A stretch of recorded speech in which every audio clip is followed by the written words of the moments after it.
ಕೊಡೋದು? ಈ ಪರಿಸ್ಥಿತಿ ನೋಡಿ, ಡ್ಯಾಮು ಎಲ್ಲಿದೆ? ನೀರು ಒಂದು ಹನಿ ನೀರಿಲ್ಲ, ಯಾವ ಡ್ಯಾಮ್ನೂ ಇಲ್ಲ. ಕುಡಿಯೋ ನೀರು ಸಾಲ್ತಾ ಇಲ್ಲ, ಕಾವೇರಿಲಿರೋದು ಕಬಿನಿಲಿರೋದು ಸಾಲ್ತಾ ಇಲ್ಲ. ಇದಕ್ಕೆ ಹಾಗಂದ್ರೆ ಇದನ್ನೆಲ್ಲ ಮಾಡ್ಕೊಂಡು ಹೋದ್ರೆ ಏನರ್ಥ?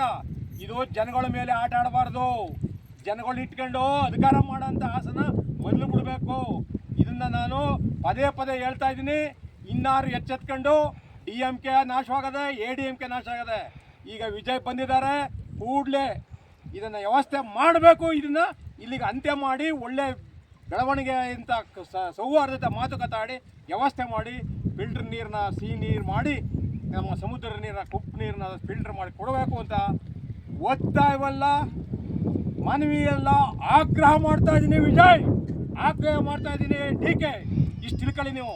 ಈಗಲೇ ಇದನ್ನು ಇವತ್ತೇ ಏನು ಮಾಡಬೇಕು ಅದ್ರ ಬಗ್ಗೆ ತನಿಖೆ ಮಾಡ್ಕೊಂಡು 3ನೇ ತಾರೀಕು ಅವ್ನಿಗೆ ಏನು ಮುಟ್ಟಿಸ್ಬೇಕು ಮುಟ್ಟಿಸಿ ಅಂತ ಯಗ್ವಾಡಿಪುರ ಮಹೇಶ್ ಕುಮಾರ್, ಕರ್ನಾಟಕ ರಾಜ್ಯ ರೈತ ಸಂಘ ಸೇವಕ ಮತ್ತು ಪಾರಂಪರಿಕ ವೈದ್ಯ, ವಿಶ್ವ ರೈತ ಸಂಘಟನೆ ಸದಸ್ಯ